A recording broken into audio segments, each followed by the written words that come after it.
სწორედ რამდენიმე წუთის წინ ცნობილი გახდა, რომ კაბატონ აზა ჩილაჩავას აგრიდან დევნილს, რომელიც ბასაევის მიერ მოკრული ქართველი ჯარისკაცების და ახალგაზრდების ცხედრებს შუმად მარხავდა დაგრაში, ვინაიდან აკრძალეს მკვლელებმა მიწას მიბარება გმირების.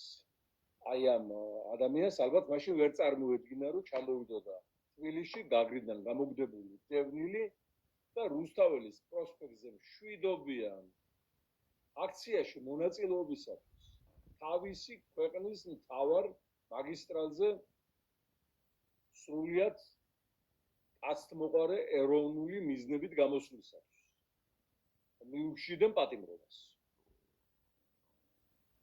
და თანაც ამ პატიმრობას გამოუცხადებდა ასევე გაგრიდან დევნილი მოსამართლე. ხედავთ აი ამ ბოროტებას სათავეში ვარი წამოსკუპებული ისტორიის ბედუგმართობით. როგორი ხლართი აქვს მოქსოვილი ქვეყანაში და მის გარშემო. ისევ გაგრელს გაასამართლებია გაგრელი.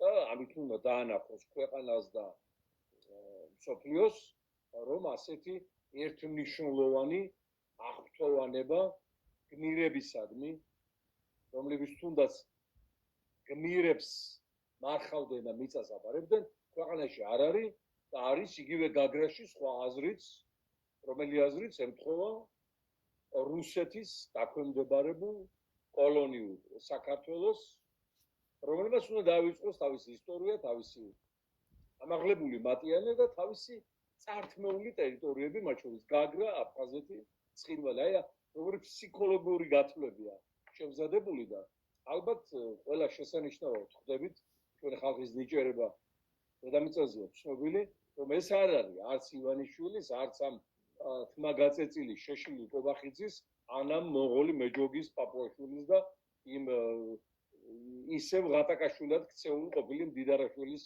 მოფიქრებული პია. საქართველოს პირდაპირ პუტინის მმართველობაზე აყვანილი სპეცსამსახურები რუსეთის დღედაღამე თავს დაფრიალებენ, მათი პიარ ჯგუფები, აიტიშნიკები, ჰაკერები, ტროლბოტები, ტექნიკური სამსახურები მთლიანად არიან იმაზე, რომ საქართველოს კიდევ ერთხელ საბოლოოდ ჩაღლაბონ და ალბათ ეს ჩაღლაბა იქნება საუკუნოვანი ისევ და ნამდვილად აღარ იქნება ნათელ მომავალზე ფიქრის საშუალება და პერსპექტივა, იმედ ეყრდნობა აი ამ სამშობლოს მოღალატე ნეო ორჯონიკიძეს ივანიშვილის სახით, თვალ დაეყრდნობა